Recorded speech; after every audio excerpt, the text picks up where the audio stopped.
Hello students, कैसे हो आप। आशा करती हूँ कि आप सभी अपने घरों पर ठीक होंगे और अच्छे से पढ़ाई भी कर रहे होंगे। तो स्टूडेंट्स, आज हम कंप्यूटर साइंस का हमारा जो नेक्स्ट लेक्चर स्टार्ट करने जा रहे हैं, नेक्स्ट टॉपिक स्टार्ट करने जा रहे हैं, जिसमें ये यूनिट 1 का ही टॉपिक है, जिसके अंदर हम क्या पढ़ने जा रहे हैं आज, linking computer science with the society. कि जो हमारी कंप्यूटर साइंस है, हमने बोल दिया है कि ये सोसाइटी के लिए यूजफुल है, ये बहुत अच्छे बेनिफिशियल है। क्या बेनिफिट्स क्या है, ये कैसे सोसाइटी को लिंक करती है, कंप्यूटर साइंस कैसे सोसाइटी के साथ लिंक होती है और सोसाइटी को कैसे लिंक करती है। तो सबसे पहला जो है कि it directly meets the needs.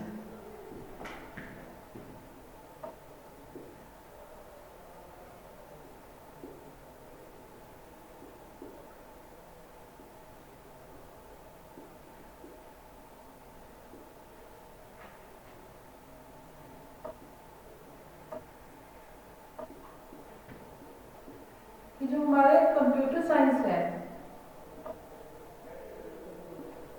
वो जो हमारे सोसाइटियल जो इश्यूज हैं, जैसे कि पॉवर्टी है, अनएम्प्लॉयमेंट है, और भी बहुत सारे जो हमारी सोसाइटी से रिलेटेड इश्यूज हैं, उनको कंसीडर करती है और हमें रजिस्टर करती है, और उन इश्यूज को उनके ऊपर कंसीडर करके प्रोफेशनल्स के साथ टाइप करवाती है, उनसे जो सॉल्यूशंस लेती है।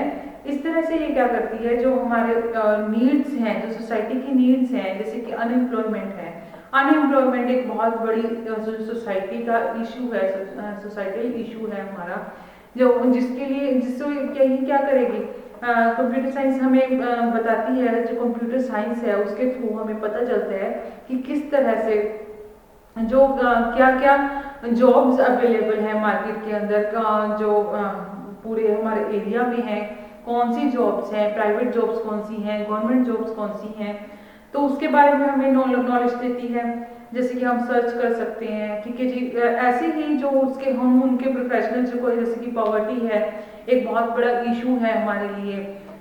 जो वुमेन एम्पावरमेंट है वो बहुत बड़ा इशू है। जो वुमेन अनइक्वलिटी है, सॉरी अनइक्वलिटी है, वो बहुत बड़े इश्यूज हैं। तो उनके प्रोफेशनल्स के साथ हम डिस्कस कर सकते हैं। अगर ये कंप्यूटर साइंस के थ्रू पॉसिबल हो सके है कि हम सोसाइटी के जो उनके प्रोफेशनल्स हैं उस एक रिलेटेड टॉपिक से, जो हमारी प्रॉब्लम से रिलेटेड टू प्रॉब्लम से रिलेटेड, जो हमारी पर्टिकुलर प्रॉब्लम है, टॉपिक है, उससे रिलेटेड जो प्रोफेशनल्स होते हैं उनके साथ हमारा लिंकअप करवा के उसके सॉल्यूशंस को ढूंढने की कोशिश करती है।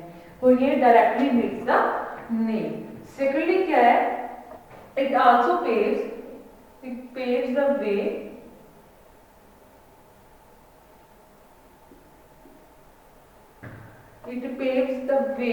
for a more equitable world.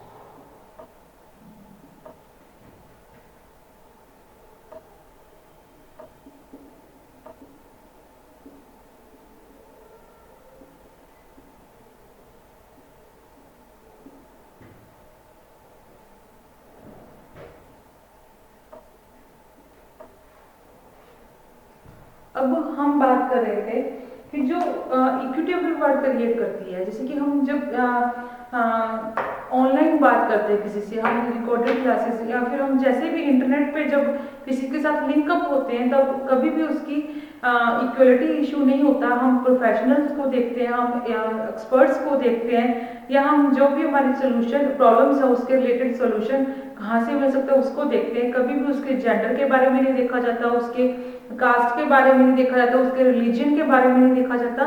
तो ये जो कंप्यूटर साइंस है, ये किसको जनरेट कर रही है, एक इक्विटेबल वर्ड को जनरेट कर रही है, एक ऐसा प्लेटफॉर्म दे रही है हमें जहाँ पे सब इक्वल हैं, जिनको प्रॉब्लम्स हैं वो भी बड़े इजीली शेयर कर सकते हैं, और जो जिनके पास सोल्यूशन है वो भी बहुत इजीली अपने सोल्यूशंस हैं जो उसके साथ जो दूसरे पर्सन उनके साथ शेयर कर सकते हैं।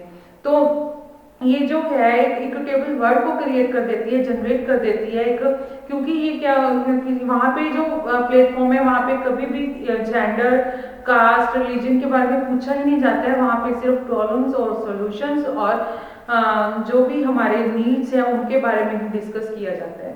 ठीक है जी। देन है हमारा third point, computer science can empower those who are overlooked. ठीक है।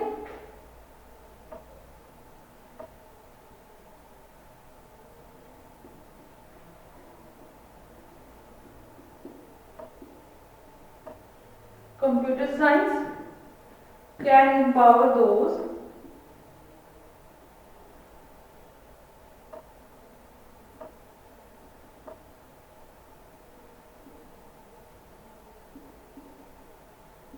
who are overlooked.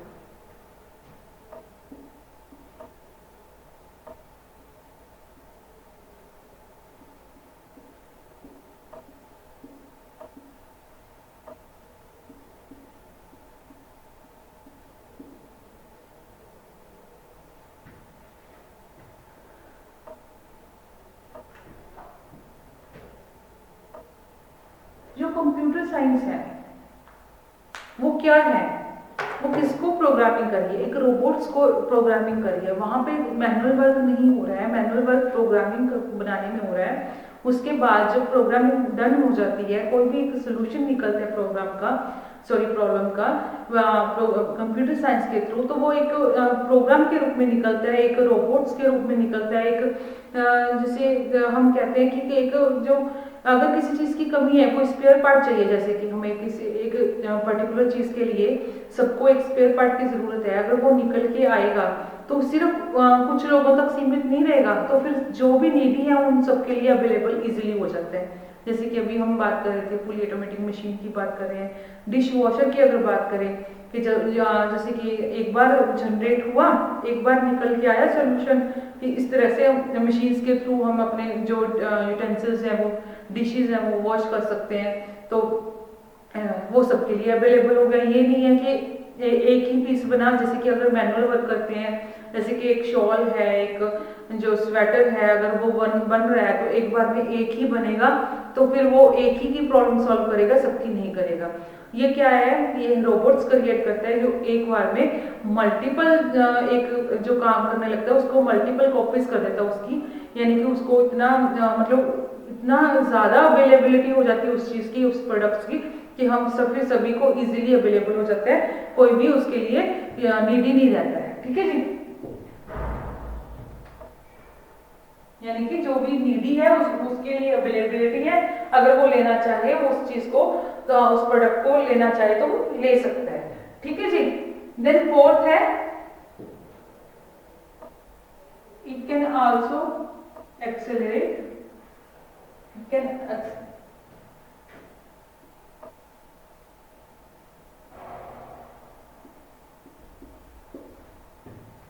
it can accelerate the healthcare progress.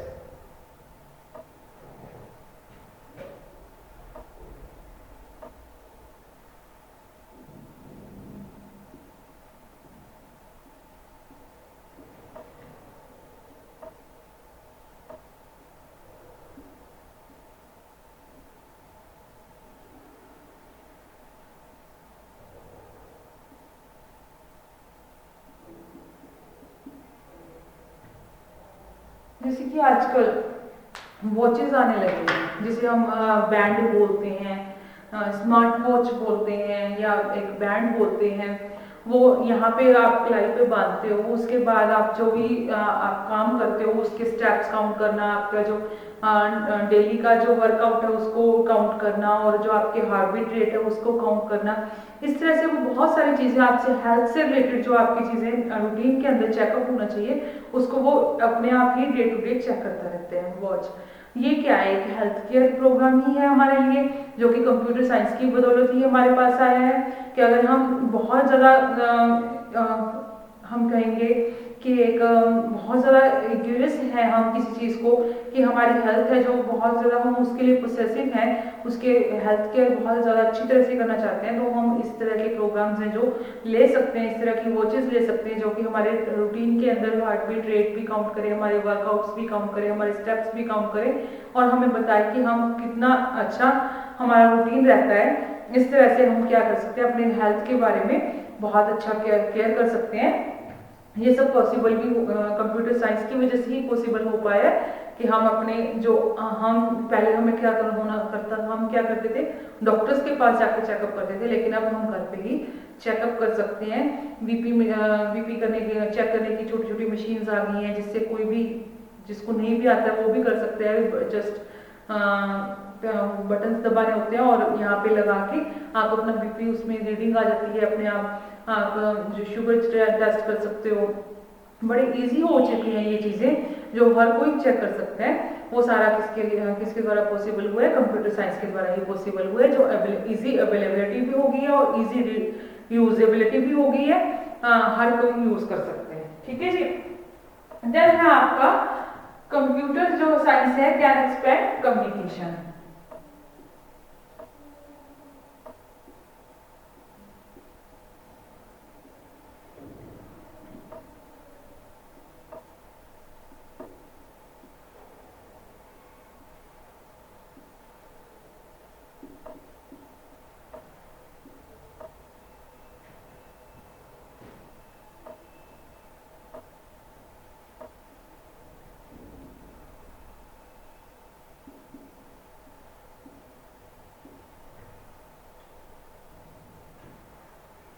Communication का तो हमें अब कह ही सकते हैं, हमें पता ही है कि कम्युनिकेशन, जैसे कि अभी कोविड-19 है तो हम क्लासेस नहीं अटेंड कर सकते हैं, तो हमारे लिए कम्युनिकेशन कंप्यूटर साइंस की वजह से ही हम इस तरह से रिकॉर्डेड लेक्चर्स घर पे बैठ के देख सकते हैं।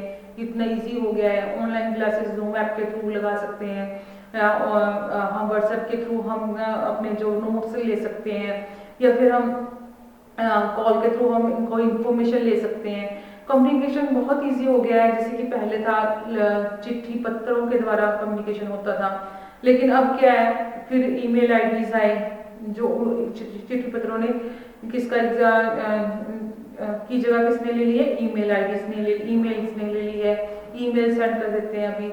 अब तो क्या है, व्हाट्सएप के ऊपर आप डेली रूटीन में आप अपना जो है मैसेज सेंड कर सकते हो। पहले कितना मुश्किल था कम्युनिकेट करना एक दूसरे के साथ, अब कितना इजी हो चुका है। हर एक किसी के हाथ में मोबाइल होता है, आप इजीली आप कॉल कर सकते हो, व्हाट्सएप टेक्स्ट छोड़ सकते हो, व्हाट्सएप मैसेजेस छोड़ सकते हो, फेसबुक पर आप अपनी पिक्स डाल सकते हो या कांटेक्ट कर सकते हो। फिर उसके बाद जो मैसेंजर्स हैं उसके थ्रू आप किसी के भी, अगर आपके पास कॉन्टैक्ट नंबर नहीं है तब भी आप कॉल करके आप कॉन्टैक्ट कर सकते हो। ये सारा जो पॉसिबल हो पाया है वो कंप्यूटर साइंस की वजह से हो पाया है, जिसने आपके जो कम्युनिकेशन को इतना एक्सपेंड कर दिया है कि आप कहीं पे भी ऑल ओवर द वर्ल्ड कहीं पे भी इजीली कम्युनिकेट कर सकते हो without any hurdles, without any जो आपके ऑब्स्टेकल्स। ठीक है जी।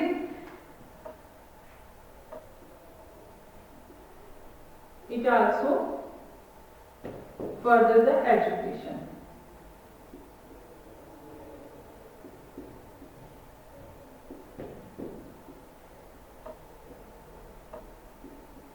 ये एजुकेशन को भी एक्सपेंड कर रहा है। पहले तो जैसे क्या था, कम्युनिकेशन एक्सपैंड हुआ है तो एजुकेशन भी एक्सपैंड इजीली हो सकता है।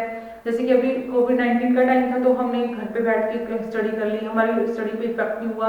अगर हम 90 की सीरीज में होते, अगर हम 10 साल पहले की बात करते तो हमारे शायद पूरा का पूरा साल हमारा यूं ही चला जाता और हमें जो क्लासेस मिली हैं घर पे बैठ के वो ना मिल पाती, क्योंकि जो था हमने फिजिकल कॉन्टैक्ट में नहीं आना था, क्लासेस सारे कॉलेजेस बंद थे, स्कूल्स बंद थे, तो बहुत बड़ा लॉस हो जाता। इसके अलावा ये तो एजुकेशन का एक पार्ट था ही। इसके बाद क्या है, जैसे अभी कम्युनिकेशन जो बढ़ा है उसकी वजह से क्या हुआ है, हमारी जो इन्फॉर्मेशन है, जो हमारी नॉलेज है वो बढ़ती जा रही है। कहाँ पे किस चीज़ की अवेलेबिलिटी है, हम किसके लिए एलिजिबल है, हमारी किस चीज़ के लिए क्या क्वालिफिकेशन होनी चाहिए, इस तरह से डिफरेंट नॉलेज है जो हमें मिलती जाती है।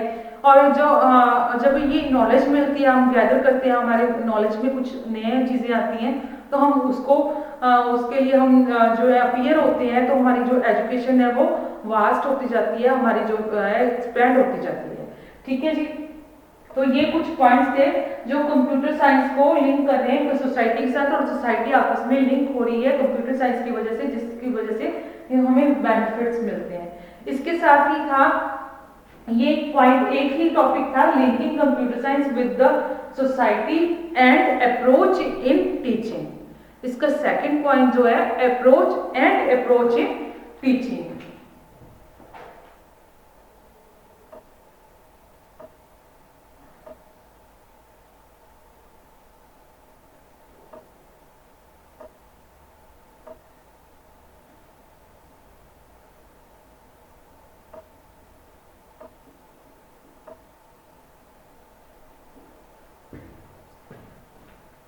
कैसे अप्रोच करता है जो कंप्यूटर साइंस है, वो टीचिंग के अंदर कैसे अप्रोच करता है। जैसे कि आजकल बहुत सारे प्रोग्राम्स चल रहे हैं, जैसे कंप्यूटर असिस्टेड लर्निंग, जिसे हम CAL के नाम से जानते हैं।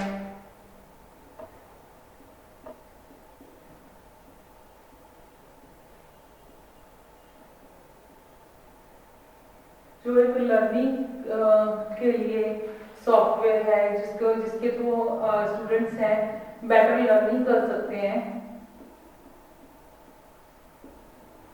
ये एक सॉफ्टवेयर है, एक प्रोग्राम है लर्निंग के लिए। इसी तरह ही हमारा जो है CAT होता है, एक ट्रेनिंग के लिए होता है, कंप्यूटर असिस्टेड ट्रेनिंग।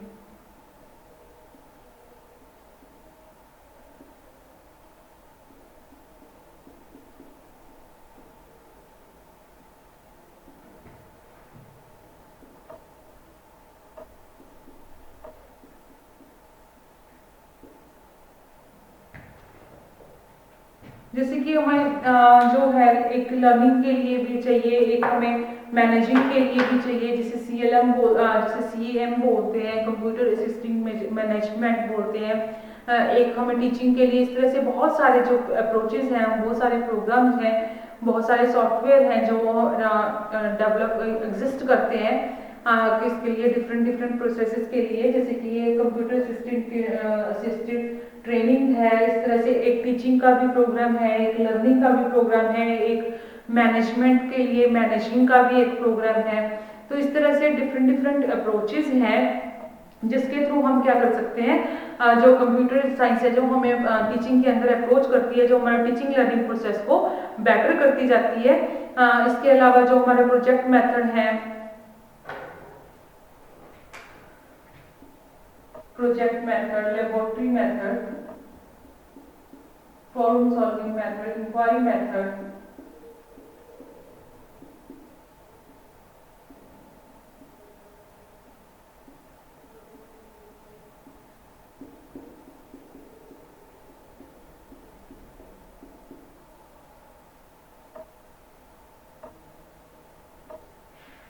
ये सारी जो टेक्निक्स हैं ये भी कंप्यूटर साइंस से रिलेटेड हैं, जो अप्रोचेज हैं ये, क्योंकि ये क्या कर रही है, हमारे टीचिंग लर्निंग प्रोसेस को बेटर कर रही हैं। जैसे कि अब प्रोजेक्ट मेथड की बात करें हम,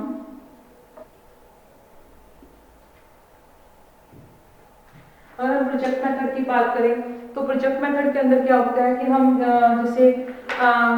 जैसे कि एक एग्जाम्पल लेते हैं कि जैसे कि बैलून के अंदर जो एयर है उसका वेट होता है, कि इसको प्रूव करने के लिए हम अगर उसको करके देखेंगे, अगर उसको प्रैक्टिकली करके दिखाएंगे बच्चों को, तो वो ज़्यादा अच्छे तरीके से समझ आएगा। जैसे कि लेबोरेटरी मेथड है, जो प्रैक्टिस जो हम बताते हैं वर्बली बता रहे हैं, जैसे कि बहुत सारी चीज़ें हैं वर्बली बताते हैं, तो वो हम अगर प्रैक्टिकली होंगी तो उनको ज़्यादा समझ आएगा। जैसे कि अभी कुछ चीज़ें ऐसी भी होती हैं जिनकी अवेलेबिलिटी भी नहीं होती है, तो वो हम क्या कर सकते हैं, नेट के ऊपर सर्च करके वहाँ से भी देख सकते हैं कि किस तरह से कोई चीज़ें हैं। वीडियोस डिफरेंट वीडियोस डाली होती हैं डिफरेंट टॉपिक्स के ऊपर, जिसको हम देख सकते हैं, प्रैक्टिस कर सकते हैं। ऐसे ही ट्रेनिंग के लिए जैसे हम कुछ जो चीज़ें हैं हमें ट्रेनिंग से ही आती है, जैसे अभी डिफरेंट ओरिएंटेशन कोर्सेज हैं, जो कि वर्कशॉप्स हैं, वो सारे क्या हैं, अवेलेबल हैं हमारे इंटरनेट के ऊपर, जो हमारे इंटरनेट पर ही हमें इंटरनेट के थ्रू ही हम क्या कर सकते हैं, ओरिएंटेशन कोर्सेज ज्वाइन कर सकते हैं और वर्कशॉप्स लगा सकते हैं। और उसके बाद है जो आपका प्रॉब्लम सॉल्विंग मेथड है कि हम जो अगर जैसे अभी की हमने प्रॉब्लम सॉल्विंग मेथड के थ्रू स्टूडेंट्स को पढ़ाना है, तो हमें डिफरेंट डिफरेंट प्रॉब्लम्स चाहिए क्रिएट करने के लिए, ताकि हम उनको सॉल्व करके देखें और उन प्रॉब्लम्स को हम कहाँ से ले सकते हैं। हम अपने जो इंटरनेट से सर्च कर सकते हैं, हम गूगल पर जाकर सर्च कर सकते हैं, गूगल क्रोम से सर्च कर सकते हैं। इतने सारे वेब जो इंजन्स हैं, हमारे सर्च इंजन्स हैं, उनसे हम सर्च करके प्रॉब्लम्स को क्रिएट करके बच्चों स्टूडेंट्स को प्रॉब्लम सॉल्विंग मेथड के थ्रू टीच कर सकते हैं। तो ये सारी अप्रोचेज हैं जो हमारी टीचिंग लर्निंग प्रोसेस को बेटर करती हैं, और जो हमारी जो लर्निंग है, स्टूडेंट्स की लर्निंग है, उसको भी बेटर करती जाती है। उसमें उसके अंदर बेटरमेंट होता जाता है, इंप्रूवमेंट होती जाती है इन अप्रोचेस की वजह से। ठीक है स्टूडेंट्स, और भी बहुत सारी जो है इसके अंदर अप्रोचेस हैं जो टीचिंग को बेटर करती हैं। जो टीचिंग के अंदर अप्रोचेस हैं बहुत सारी हैं, वो आप देखोगे। ये मैंने आपको कुछ उनमें से कुछ अप्रोचेस बताई हैं। ये आपके लिए होमवर्क है कि आप बाकी सारी टीचिंग जो अप्रोचेस हैं वो भी आप कंप्यूटर साइंस के अप्रोचेस हैं वो आप देखें यार, इसके नोट्स बनाएं। ठीक है स्टूडेंट्स, होप है आपको ये टॉपिक समझ आया होगा। सो थैंक यू एंड इसको अच्छी तरह से पढ़ना बच्चे। Bye bye and take care.